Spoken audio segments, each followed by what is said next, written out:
Hey guys, Darren Kelly, Coach of Washington Pods, and welcome to the final episode of the Club Preview Series. On today's episode, we are talking about the very fantasy-friendly Western Bulldogs. They have produced some big hitters in the fantasy world for a long period of time now. So, what do they have in store for 2025? Let's find out. Let's get into it. All the pain.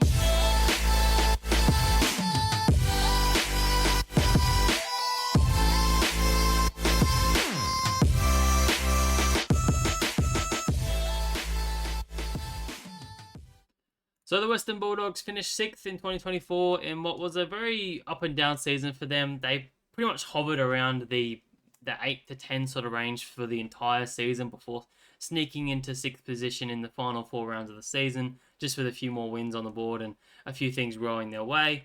But what are we expecting from them in 2025 in terms of their performance? I probably expect them to manage to stay the same around that 5 to 10 range. We'll get into their players that they've sort of traded in and out pretty shortly. But I think with the caliber of players that they've brought in and, with the depth of their list, I think they'll probably stay pretty similar. I don't think the players that they lost were too significant in the way that they were playing. We'll probably get into them now. So they brought in Matt Kennedy. I think he probably slots into their team. Obviously, best 22 quite simply. It's just what role is he going to play. He's one that we want to watch throughout the preseason in terms of where he's going to play him, if he's going to be a fantasy-friendly player for us. I'll dive into him a bit later.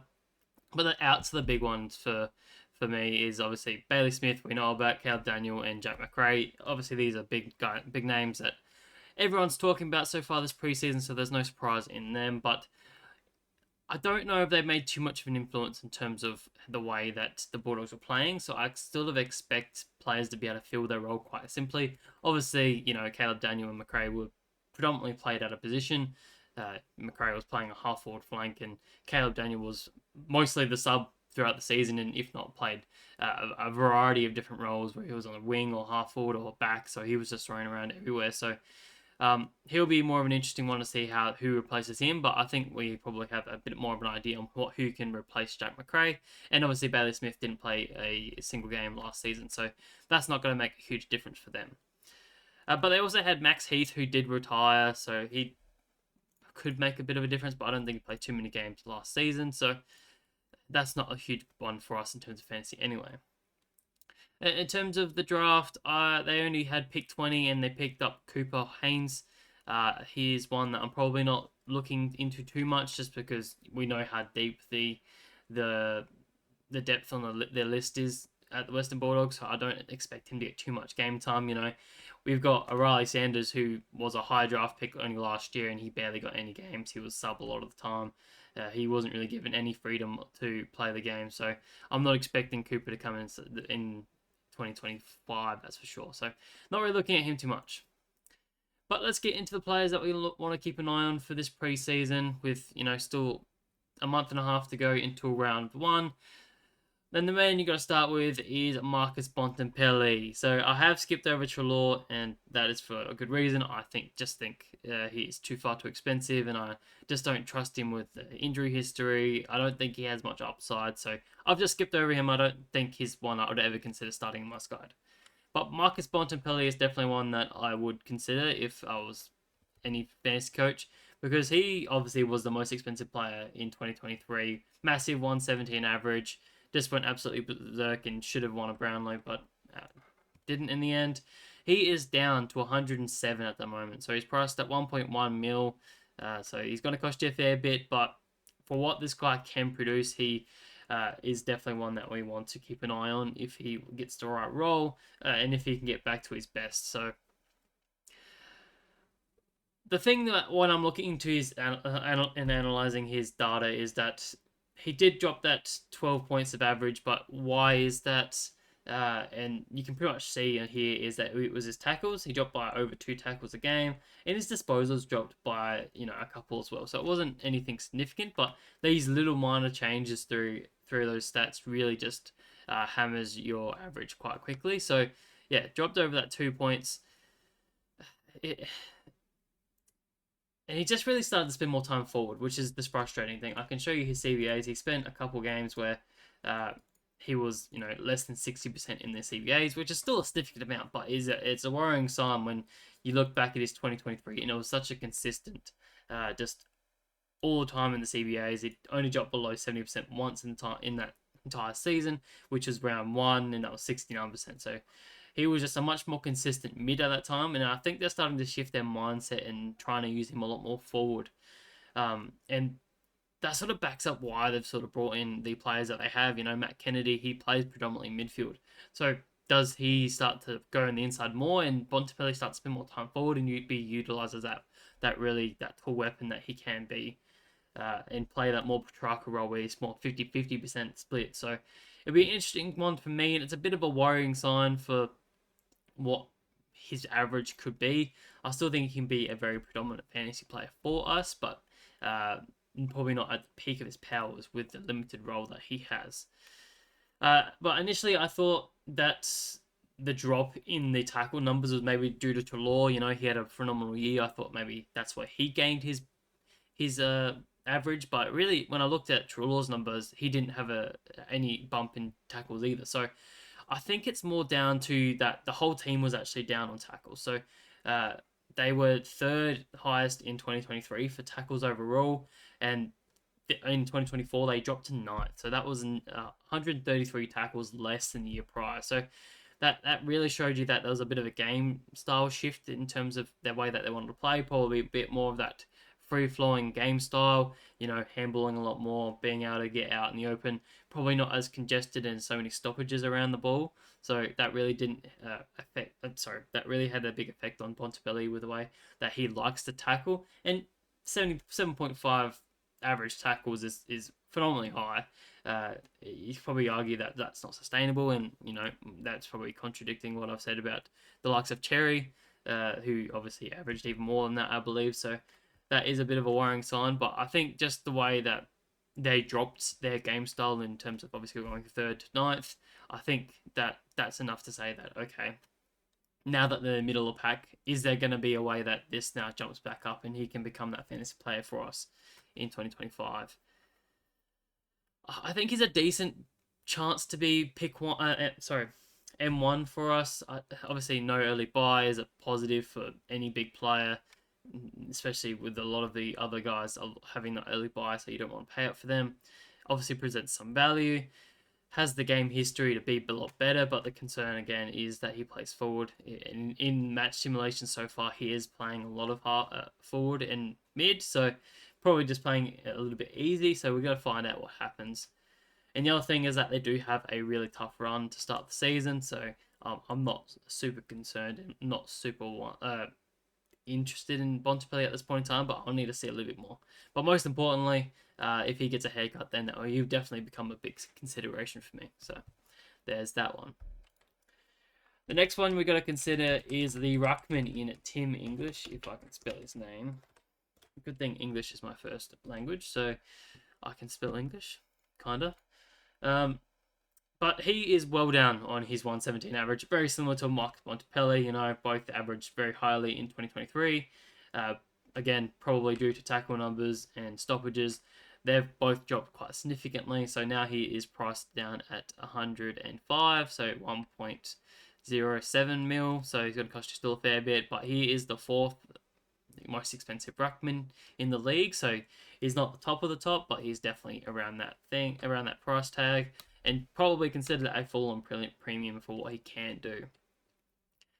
Now, the main reason for his drop in numbers, his average, was due to his disposals and hit-outs, from what I've looked at. So in 2023, he averaged 19 disposals, quite simply, and in 2024 he was only averaging around that 16.5, so that's 2.5 disposals less every single game, and that's obviously around either 9 to 10 points, and most of them were kicks, so that's up to 9 points just right there off disposal. So whether that's again that free-flowing game style, they're not using the likes of Tim English to dispose of the ball anymore or around the ground as much as they were previously, with using a bit more leg speed. You got your Richards out running through the midfield a little bit more, and just a few other players that they've started to include in their side. So maybe they're just not looking to focus on Tim English anymore, or they've really just started to focus on English getting the ball, tapping to those smaller guys in your Bonts, your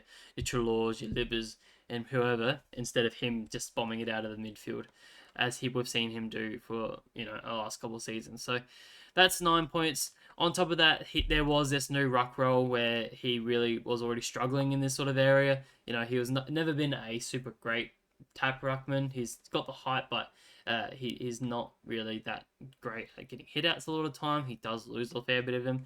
He was only at 40% win rate. I can show you that here. So he was at 37% this year, or 2024, whereas in 2023 he was at 40% hit out rate. So he's never been a phenomenal hit out rate person, but and this role has only made it worse for him, and that's over 100 hitouts less throughout the season. So if you put that over 24 games, that's 4 points right there for him as well. So that makes up your 13 points quite simply, and that's where his average has gone. So we know exactly where the points have gone for him and where his average has disappeared to. But do we really expect this to change for him in 2025? I don't see a narrative where I see that jumping up again. That this game style seems to be that one that they're going to push through, unless Bevo starts to go out the window, which hopefully this is his last season, because he's while he's good for fantasy because he provides us a lot of McRae's, your Daniels, and your what's it called, Bailey Smiths in the world, but he also does the opposite effect in the fact that you got a Riley Sanders, a really gun junior number who just not getting any game time, so he's not providing us the other side of the coin as well. So it could be his last season if the Dogs don't perform well. But yeah, in terms of English, I just don't think he's one that I'm considering to start at this point. The Rucks are starting to get a lot tighter with a few more injury news coming out, like a Roland Marshall's a bit under an injury cloud at the moment. He's out for 4 to 8 weeks with an injury, apparently. So that puts a cloud over him and what his ability is going to be in the practice matches. So that's only a couple weeks away, so he's probably unlikely to play in those. So that probably puts him out of the equation to start the season. And Sean Darcy's off on exploring the world, trying to get his knee issues resolved. So he's probably not one we're looking at. Realistically, it comes down to Cherry and Tom De Koning, who's the big popular names at the moment that are probably going to be relied on. Sweet's also there, but I don't think there's too much upside. But I'll get into those guys in another video. But yeah, definitely one I want to keep an eye on is Tim English, just in case he can turn it around, because he has shown he's done it previously. I just need to see that evidence that they want to give him the ball, because it just, to the eye, he just wasn't that guy that they chose to go for. The other thing is that, as per the match simulations reports, English is also under a injury cloud because he has a abdominal injury during training. So he is not out for an extended period of time, but definitely in a bit of pain. So he's not having the cleanest run at preseason. So bit of a worrying sign for me. So keep an eye on him, but yeah, probably not likely to start in my opinion. Next person I want to talk about is someone that is a little bit starting to increase in popularity, and that is Bailey Dale. I'm a little less interested in this one. He is 4.6% owned currently, so slightly increasing there as he becomes more and more talked about, but he's priced at 93, 950k, obviously a defender. He slightly increased his average in 2023. And I think that's mostly due to the fact, Richards moved into the midfield.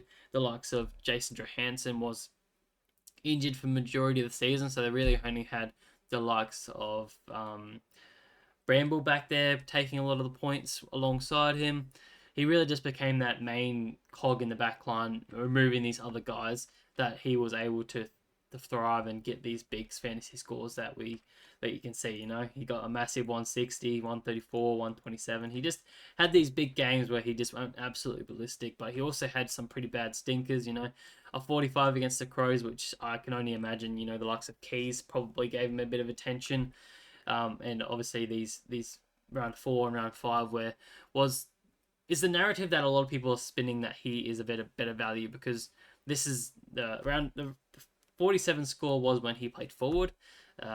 for some reason, Bevo just decided to throw him forward for a day, and that obviously didn't work out for him. And then the 14 against Essendon round 5 was where he started to sub. So there's a narrative to say that that he is a bit of value, but I don't expect it to be one significant enough that it's going to be make him a major pick. If you remove those two particular bad scores, he only averaged 97, so there's not a huge amount of meat on the bone. That's 4 points of upside. And like I said, you've got the other guys that are coming back. Jason Johansson's now in full preseason training, so he's fit and healthy, ready to go. And he averaged 84 throughout the season. So that's a lot of points that are coming back into the side. I can only imagine that's going to be a little bit of a decrease from Bailey Dale. And with the likes of Matt Kennedy coming to the side, does that then throw Richards back into the back line? He obviously averaged quite well back there as well. So I don't see the world where Bailey Dale is going to be the only person back there in this season. So I'm not really seeing the narrative that he's going to have this big increase and potentially push him into the top 6 defenders. I think at best he would be, the 95 to 96 sort of player. I don't think there's going to be too much upside for him. So he's not one I'm really particularly looking at this stage. I honestly just think with those other two guys, Richards and Johansson's coming to the side, I think he just goes back to being that 85, which we've seen for him pretty consistently for the last 3-4 seasons. So, he averaged 82, 89, and then 85 in the last 3 seasons. So he's been that 80 to 90 guy for majority of his career. So I think there's an argument that he's actually overpriced the way he is currently. So I'm not looking to start him. And the other thing, again, they have a tough start of the season. I can probably read you out their numbers real quick. So the Western Bulldogs go North, Pies, Carlton, Freo, and Lions to start the season. So none are particularly great in terms of fantasy points. Carlton and Lions are particularly hard when it comes to defenders. North and Pies are a bit more of a nicer matchup, but with Pies probably on the rise and North expected to also be quite a bit better this season, we'll wait to see on how they do. And Freo, again, expected to be quite a tough side to score against, being a bit more of a contender this season. So it's not an easy run at all for the Western Bulldogs. So one I'm not looking at. Not writing him off. He's definitely on my watch list, but probably one I'm not super hot on in terms of. It's more of just like keep an eye on. The next player I wanted to talk about is Matthew Kennedy, and for good reason. Obviously, got traded from Carlton to Western Bulldogs, and by far it was probably the worst club he could have gone to if he was looking for more mid-clock. But in saying that, he was also gone to a much better fantasy team. Obviously, Western Bulldogs are the third most fantasy-friendly team in the comp at the moment. I can even show you that here. They are third, scoring 36,500 points throughout the season. Only Essendon and the Lions beat them throughout the season, so that shows that they're really consistent. But what are we expecting from him in 2025? It's going to be an interesting one because he's always been utilised as that utility at Carlton. He's always been thrown around where they need a person to slot into, the back line, the midfield, or the forward, playing those different roles. But the best we've seen from him is when he plays a predominant midfield role. He's averaged 94 in that season, and that sort of backs up the numbers that I've sort of researched in him particularly, is that when he has a certain amount of CBAs, he really jumps up in average. So his CBAs really show that he jumps up as the increments go. So when he has less than 30% CBAs, he only averages 71. So that really shows that, and that's a bit of a warning sign that if he's not going to be spending a lot of time in the CBAs, which we obviously know, you got Bontempelli, Trelaw, and Libba being the main guys in there. You've got Richards, who was sort of fourth. Where does he slot in there? Does he become that fourth midfielder with, Richards maybe going back in the half-back line again? So far in the match simulations, Kennedy has been playing a lot of the CBAs, and so has Richard. But again, who isn't at this point in time? You need to at least have 6 midfielders play against each other when you're only playing your team. So it's really hard to tell at this point in time, but I'm sure the practice matches and the community series games will tell us a lot more about what his role is going to be. But back to the stats. Less than 30%, he only averaged 71. When he had 30 to 50% CBAs, he averaged 91. So a big increase just in that little bit of percentage there. That was only over a 3-game sample size in 2024, though, so that's not a huge game sample size. But the big one was when he had over 50% CBAs, he averaged 106. So that was over 5 games. A couple. I have removed all the games where he was, sub-vested or got injured and stuff like that as well. So he really just shows that if he has the right role, he can be a fantasy scorer for us. So he's definitely a big one on my watch list. It's just, again, how is he going to slot into this Western Bulldogs side? Because it's really unknown at this point in time. I particularly don't like these sort of players because they are utilized as that utility and just thrown around willy-nilly. And especially with the likes of Bevo, he likes that sort of player. He's tried to use that with Jack McRae and Cal Daniel for the last couple of seasons. Neither of them have been able to withstand that versatility in that role, where Kennedy has been proven that he can do it in any position. So I think he's going to be thrown around, unfortunately. I don't see how he's going to be stuck down to a permanent role. So he's one on the watch list, but again, I don't think he's going to be one that I'm going to be too keen to start on. And to finish off the video, one last player who is, I've already spoken about a little bit, that is Riley Sanders. Priced at 64, so 656k, and he got absolutely bevered in his first season. There's no other way to put it. He only played the 14 games, very in and out of the side, just couldn't lock down a certain position. He just got thrown around all the time. Again, they have such a stacked midfield that where do you throw in this midfield gun that's going to come into the side? So, but with the likes of McRae and Smith and Daniel now out of the side, surely there's a permanent spot for him in the 22. I don't see a world where he doesn't play full amount of games this year. So he's definitely one that we got to keep an eye, and I think he's going to be a potential spot position for us in terms of Philippou. Obviously, Philippou is now out for the start of the season, so he's one I'm heavily looking at to replace him as. I was already really looking at Sanders in terms of maybe including him into that major 4, but now that major 4 is now in major 3, unfortunately. So he's definitely one that you want to keep an eye on. Obviously, he's an elite midfielder, has elite fantasy scores in the VFL. I can show you those here. So 112, 103, 127, average 119 in the final 4 games. Before that, he had a 139, 124, and his lowest score was 74 in the VFL in his 7 games throughout the season. But what he did in the AFL was not embarrassing, not bad compared to those scores. He did average 64, but he did have a couple vested games. Look at all the red and green in this picture. There's 5 games which were affected by either sub or being the sub to start with. So you've got to take a lot of those numbers out, and it makes it really difficult because, sometimes he played 70% game time, 76% game time, but he started at the sub. So whether he was playing in the right position at that time, he did get a few CBAs. So it's really hard to sort of investigate and really make assumptions that, yes, he was playing in the right role when he was a sub.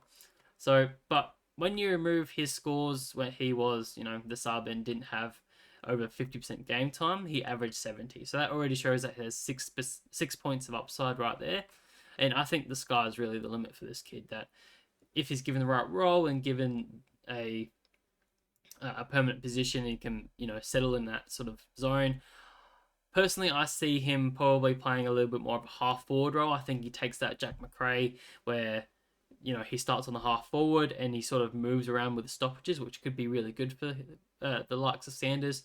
It's still being around the ball, but not being on ball in terms of CBAs all the time. So I probably expect him to be an 80 to 85 sort of average person, which puts him closer to that 20%, that 20 points of that value right off the top of the bat. So I'm quite keen on what he's able to do in 2025. I just want to see something in the preseason because Bevo absolutely scares the shit out of me because he can absolutely destroy your season very, very quickly. So, one I'm hugely confident on and quite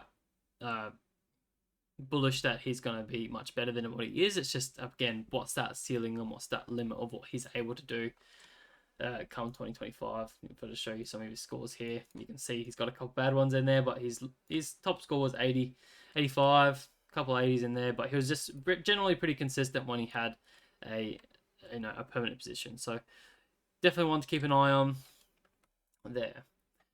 Besides that, I really didn't have too many other players I wanted to keep an eye on. I guess some honorable mentions, like I said, Trelaw off the top, I think he's too expensive for me, so not one I'm really looking to start on.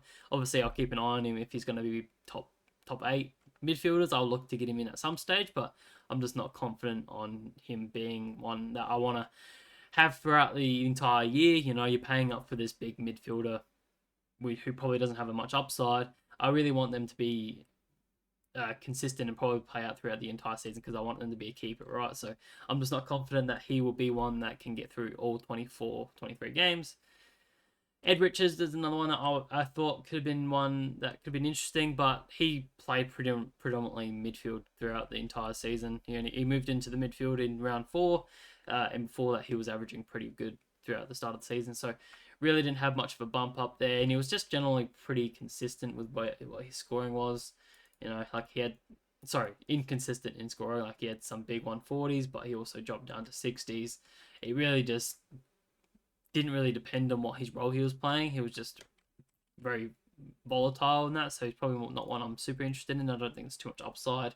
He is priced at 85, so I really want him to jump into the 90s, if not 95, to be a much worthwhile pick, and I just didn't see that. Jason Johansson was another one that I thought could have been a bit of value considering he was out for majority of the part of the season, but surprisingly he played 9 games, so he didn't have a huge discount on his price, so he is priced quite highly, so not one I'm super keen on. And Joel Fraser was one that I was actually generally keen on because I thought he had showed some glimpses in the back end of the season. He had that big 115, just really racking up the pill, but just looking at his numbers, it sort of gave me a bit of false hope that I thought that maybe he was a bit better than he was. So probably one I'm keeping an eye on, but not one I'm super confident that is going to make much of a difference. He didn't really get any kick-ins and wasn't really given a trusted role back there. And like I said, with a few magnets changing and a few inclusions, does he get a permanent position? He's probably on the cusp. He was out for a period in between around 2022, so again, he's probably on the cusp of being in the best 22, but he is in the best 22 in terms of this list, so we'll wait and see what happens there. So, but besides that, really, no one else I'm really looking at, unfortunately.